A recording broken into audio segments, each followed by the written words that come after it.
కాకినాడ జిల్లా వెట్లపాలెం బాణసంచ కర్మాగారంలో భారీ పేలుడు ఘటనలో 21 మంది మృతి చెందారు. పేలుడు తీవ్రతతో చుట్టుపక్కల ఉన్న ఇళ్లు బీటలు పడ్డాయి. మంటల్లో చిక్కుకున్న పలువురు కార్మికుల కోసం వారి కుటుంబ సభ్యులు వెతుకుతున్నారు. ఇక మరింత సమాచారం ప్రమాద స్థలం నుంచి మా ప్రతినిధి రాజేష్ అందిస్తారు. ఈ బాంబు పేలుడు ఘటనలో సుమారు 22 మంది కూడా మృత్యువాత పడ్డారు. అయితే దీనికి సంబంధించి ఎవరైతే వారి కుటుంబ సభ్యులు కూడా అంటే మా తల్లి ఎక్కడ లేకపోతే మా అక్క ఎక్కడ అంటూ కొంతమంది కుటుంబ సభ్యులు కూడా వారి యొక్క కుటుంబ సభ్యుల కోసం కూడా వారు గాలిస్తున్న పరిస్థితి. ఇక్కడ ఎవరైతే మృత్యువాత పడిన వారిని వారు కూడా వారు చూసినప్పుడు కూడా మా కుటుంబ సభ్యులు లేరు అంటూ కూడా కొంతమంది వారి కుటుంబ సభ్యులు కూడా కన్నీరు మున్నీరే పరిస్థితి కనబడుతుంది. ప్రస్తుతం మన వద్ద కొంతమంది కుటుంబ సభ్యులు కూడా ఉన్నారు. వారి ప్రయత్నం కూడా చేద్దాం. అమ్మ చెప్పండి, అసలు ఈ లోపల ఇప్పుడు ఉన్నది ఎవరమ్మా? లోపల అమ్మ చెప్పండి అమ్మ, లోపల ఉన్నది ఎవరు? ఏమో మాకు తెలియలేదండి. ఇలా అమ్మగారండి. మీ అమ్మగారా? చూసారమ్మా లోపల? లేరండి అక్కడ.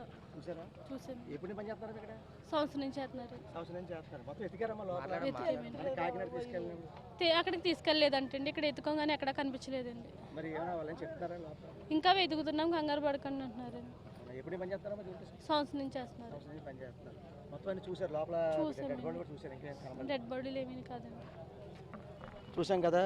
అంటే ఈ ఉన్న ఏవైతే మృత్యువాత పడిన కొంతమంది ఏవైతే మృతి చెందారో వారిని కూడా చూసాము. అయితే మా యొక్క కుటుంబ సభ్యులు మా తల్లి కనబడని చెప్పి వారైతే కన్నీరు మున్నీరే పరిస్థితి కనబడుతుంది. అయితే ఏమంటే చెప్పండి, లోపల ఉన్నారు ఎవరు? మా పిన్ని తెలియదండి. ఇంకా చూసాం కదా. అంటే ఈ వారి కుటుంబ సభ్యుల కోసం కూడా మేము లోపలంతా చూసాము, కానీ కనబడలేదు. అయితే ఇంత ఘటన చోటు చేసుకోవడంతో ఒక్కసారిగా మా కుటుంబ సభ్యుల్ని ఉన్నారా లేరా అనే దానిపై కూడా వారు సంసిద్ధులు ఉన్నారు. అయితే దీంతో కూడా వారి కుటుంబ సభ్యులు ఒక్కసారిగా కన్నీరు మున్నీరే పరిస్థితి ప్రధానంగా చూస్తున్నాం మనం క్లియర్గా విజువల్స్లో. ఏవైతే వారి కుటుంబ సభ్యులు అంటే దీంట్లో ఎవరైతే సుమారు 18 మంది మృత్యువాత పడిన కుటుంబ సభ్యుల్లో ఒకరు సంబంధించిన కుటుంబ సభ్యులు వారంతా కూడా మా తల్లి కోసం మేము చూసాము. లోపల ఎవరైతే మృత్యువాత పడిన వారిని కూడా చూసాము. అలాగే కాకినాడ తీసుకెళ్లే వారిని కూడా దాంట్లో కూడా చూసాము. మా తల్లి కనబడలేదు అంటే లోపల ఎక్కడ ఇరుక్కుపోయిందని చెప్పి అంటూ వారి కుటుంబ సభ్యులు అయితే వారి కన్నీరు మున్నీరు అయితే వినిపించే పరిస్థితి కనబడని చెప్పుకోవచ్చు. ఇదే కొన్ని తాజా పరిస్థితి. కెమెరా పర్సన్ సతీష్తో రాజేష్, ఐ న్యూస్. వెట్లపాలెంలోని పేలుడు ప్రమాద స్థలాన్ని కాకినాడ ఎంపీ తంగిళ్ల ఉదయ్ శ్రీనివాస్ పరిశీలించారు. పేలుళ్ల ఘటన వార్త తెలిసిన వెంటనే హుటాహుటిన కాకినాడ నుండి ఘటనా స్థలానికి చేరుకుని సహాయక కార్యక్రమాలను పర్యవేక్షించారు.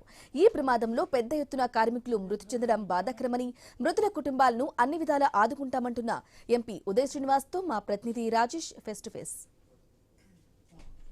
వేటపాలెంలో బాణసంచ పేలుడు ఘటనలో కూడా ఎంపీ తంగిళ్ల ఉదయ్ శ్రీనివాస్ కూడా అక్కడికి వచ్చారు. ఘటన వారు క్లియర్గా వారు చూశారు. అసలు ఏ రకంగా జరిగిందనిపై అసలు ఎంపీ తంగిళ్ల ఉదయ్ శ్రీనివాస్ అడిగి తెలుసుకునే ప్రయత్నం కూడా చేద్దాం. సార్ చెప్పండి, ఇప్పుడు చూశారు మీరు అక్కడ స్పాట్లోకి వెళ్ళారు, సుమారు 21 మంది మృత్యువాత పడని చెప్పారు. అసలు మీకు ఏ రకంగా అనిపిస్తుంది స్పాట్? నిజంగా చాలా బాధాకరమైన విషయం అండి. అందులో 21 మందిలో 10 మెంబర్స్ని మాత్రమే ఫిజికల్ ఐడెంటిఫై చేయడం జరిగింది. అందులో male, female 5 members male and 5 members female. And ఒక 10 to 15 మెంబర్స్ని హాస్పిటల్కి కూడా తరలించడం జరిగింది. అక్కడ కూడా కొంతమంది సీరియస్గా ఉన్నారు. సో విషయం ఏంటనేది ఎలా జరిగింది అన్నదానికి డిపార్ట్మెంట్లో ఎంక్వైరీ కంపల్సరీ చేస్తారు. అందులో ఎవరు బైపాస్ చేసిన రూల్స్ అండ్ రెగ్యులేషన్స్లో మాత్రం కఠిన చర్యలు అయితే తీసుకుంటాం. మా అధినేత పవన్ కళ్యాణ్ గారు కూడా ఇక్కడ నన్ను, మా జిల్లా అధ్యక్షుల్ని, అలాగే దుర్గేష్ గారిని కూడా ఇక్కడ ఈ సహాయక చర్యల్లో పాల్గొనమంటాం. మేము అందరం కూడా ఇక్కడే ఉన్నాం. ఎస్డిఆర్ఎఫ్ వచ్చే వరకు కూడా బాడీస్ని ముట్టుకునే పరిస్థితిలో కూడా లేని విధంగా కాలిపోయింది మొత్తం అంతా. నిజంగా దురదృష్టశాతం. అండ్ అధికారులతో కూడా మీరు మాట్లాడడం జరిగింది. అసలు ఈ ఘటన ఎలా జరిగిందంటే అసలు అధికారులు మీకు ఏం తెలియదు సార్? ఎంక్వైరీకి ఇక్కడ ఎవరు లేరండి, అందరూ సహాయక చర్యల్లో ఉంటున్నారు. సో అది సహాయక చర్యల్లో తెలియదు. అది ఎంక్వైరీ చేసిన తర్వాత అది ఎలా జరిగిందనేది డిపార్ట్మెంట్లో ఎంక్వైరీ చేసిన తర్వాత తెలుస్తుంది. సో డెఫినెట్లీ రిపోర్ట్ వచ్చిన తర్వాత మాత్రం వీల్ పబ్లిష్. సార్ దీనికి సంబంధించి AP CM Chandrababu, deputy CM Pawan Kalyan ఇప్పుడు పంపించారు ఘటనా స్థలానికి. అంటే ఉన్న బాధితులకి ఎటువంటి వారికి ముందుకెళ్ళబోతున్నారు? అంటే డెఫినెట్లీ అది ఎలాగ ప్రభుత్వం వాళ్ళని అయితే సొంత కుటుంబ సభ్యుల్లాగా అయితే మాత్రం ఆదుకుంటాం. అది ఎప్పుడు మా అధినేత పవన్ కళ్యాణ్ గారైనా చంద్రబాబు గారైనా definitely they are people's leader. So ఇప్పుడు ఇందులో బాధితులందరినీ కూడా మా సొంత కుటుంబ సభ్యుల్లాగా అయితే మాత్రం ఆదుకుంటాం.